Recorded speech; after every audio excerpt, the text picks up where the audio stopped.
Howdy, Desert Boy here, and here I'm talking about a series. This is a kind of the second part, talking about long guns. And so after I kind of did my starting out piece, a lot of you probably would have just combined the first and the second one into just buying an AR. That's probably my thinking. They'd be like, why buy a 22 and then go buy a home defense gun?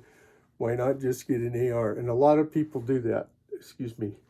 Um, And the state I was living in wasn't very friendly to ARs. So I was kind of reluctant to spend that kind of money, and they were very expensive there. There was no real reasonable kind of pricing that was involved. As you know, things looked like they were continue to get to be harder and harder to get them. So anyway, as I went towards more home defense, you start thinking about, well, what's one of the primary functions in home defense?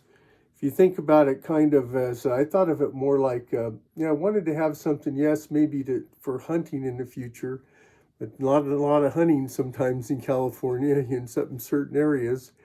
But something that's like a hunting rifle would be very effective for that. Or what I would call probably a standoff weapon, right? Which means you're trying to keep the threat farther away from you. Now, this is kind of an extreme scenario. This is kind of where we're getting into more the, all the stuff hits the fan, kind of thing. But you need a rifle that, can accomplish that. I'm reluctant to call it, what you're thinking, which people will probably be like, well, you want a sniper rifle. Well, no, I'm not a sniper, and that's not my intention or any of that kind of stuff. But it could function to prevent, encroachment upon, wherever you're at, to protect your family at a farther distance, because you don't want the threat to get close. So we're talking about extreme scenarios here where things are broken down. And so usually, something that's more like a hunting rifle could probably do that. But realize, it just depends on the scenario. And I'm probably sounding like some crazy prepper here, and I'm not dissing preppers. I mean, I think, they've got some good reasoning for what they're doing in today's world. So, they'll be probably more ready than I will be if anything ever happens. That's for sure. So, started thinking about that, but the first thing I thought of was, I might move sometime when I retire to like Idaho or something like that. Never thought I'd be in Montana. So I better have a gun that can stop anything, even a bear, right? Because there's no bears in California anymore. If there are, nobody's found one for a long time.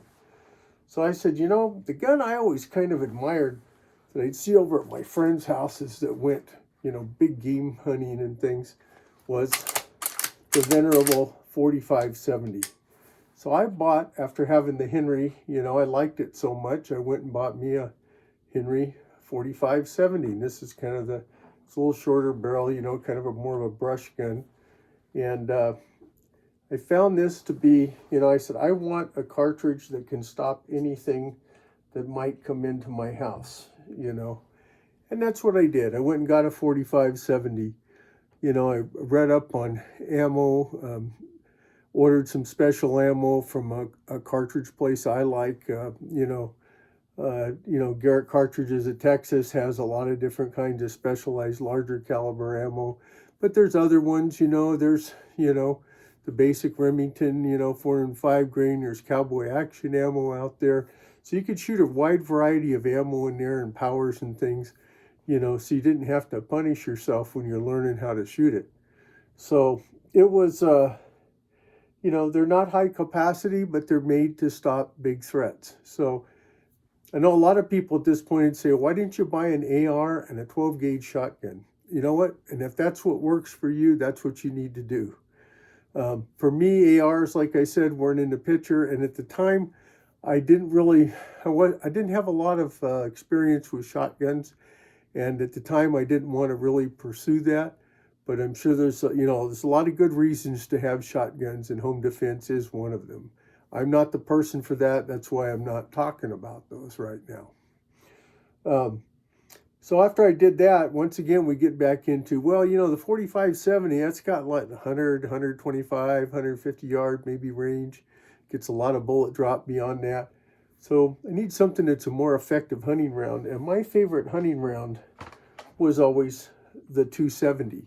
When I was younger, I used to go shoot my friend's Remington 700 BDL 270, and that was a great gun. Now, a lot of people like 30-06. My dad had a sporterized Mauser 30-06. That was his deer rifle, and that's a great caliber too. Nowadays, a lot of people use 6.5 Creedmoor. It's a lot of different ones out there that are very effective, and they have longer ranges. I didn't want anything that was too powerful. I didn't want a 300 Win Mag or something like that. I wanted something that was effective, but a caliber that I liked that shot pretty flat, and so forth. So the 270 was it for me. Originally, I got a Tikka T3, if I remember right.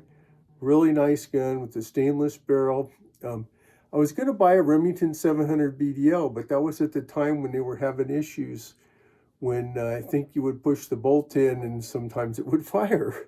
So that's what I remember. You have to read up on that, but there was a time quite a few years back when there was some things going on with that quality control.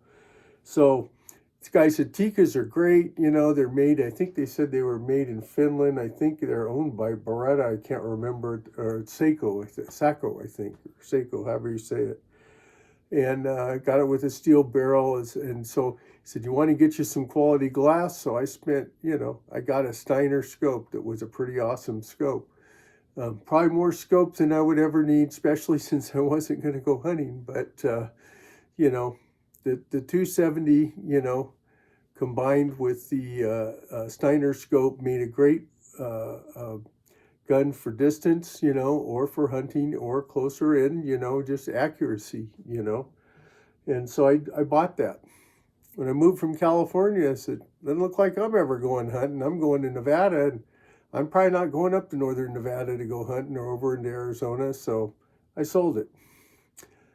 Let me tell you, when you spend like $1,700-1,800 because your glass is $1,000 on it and it's $700 for a rifle, you kind of take a beating. So I did eventually decide I wanted a 270 again. So I went out and and found a Howa 270, and we'll check this one. Get that off of there. Unloaded. It's unloaded. There's no magazine in here.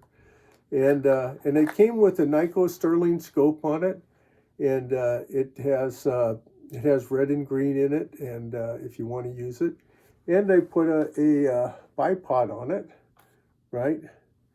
I'm trying to remember the type of bipod this is, but because I thought that would make it nice and effective. I did not even have a sling on it until I went deer hunting this last year, and I said, I better get a sling for it. So, plus it's just good for going to target shoot. You know what I mean? It's the next thing in power. When you start out at 22, you probably want to go and shoot other calibers, and this was the caliber that I wanted to go shoot. Plus I found out how, I believe, to my understanding, makes the Weatherby, some of the Weatherby actions. So, and it's been a great rifle. I mean, I really enjoy that. But it fulfilled, what I was looking for. Remember, I'm talking about the things that I prefer and all that, and you want to be in compliance with stuff, obviously, and it was reasonable. It was like under $600 for the rifle and the scope. So that worked out for me, And so during the pandemic came, and I said, I wish I had some way. I still didn't want to buy an AR because even though I was in Nevada, I didn't know if federal legislation was going to change and things like that. And so it originally was not a detachable magazine type, but that was something that came about because I thought, well, if I had a detachable magazine, it would be faster to reload. Well, as time went on and we went through the pandemic, I said, I wish I had a better home defense gun. It's kind of hard to use a rifle in the house. So once again, me being the lever action guy, I went out and got this Henry 38 357 carbine with a large loop lever. And I said, you know, this is nice and short for being in the house, you know, more effective for maneuvering around inside. And eventually I experimented with this, with both this one and the 4570, and using just a basic Bushnell red dot, and this actually swings out of the way, this 3X scope. So that's kind of what I did as I transitioned to my home defense part. Now, did I ever go beyond that? Did I ever go to the next level? Well, if you'll hang on just a moment, as we all know, the pandemic kind of went on longer than most of us ever thought. So yes, I did go to the next level finally. And I said, well, even if I don't want to get an AR, the other thing that was nice about the 357 was it matched up my revolver calibers. And so I went out and I got this here CZ EV03 S1 carbine, which has no magazine in it. And we can go ahead here and I can show you that it's empty, nothing in it. So, and I have a Romeo red dot on here, which I didn't have originally, because it's got 4 different receptacles.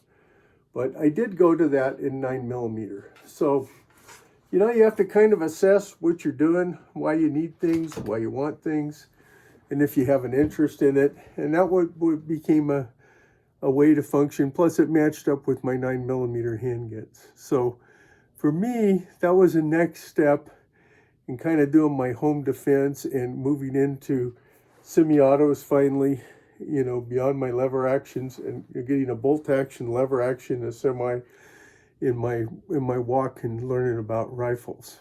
So let's go ahead and we'll kind of end here.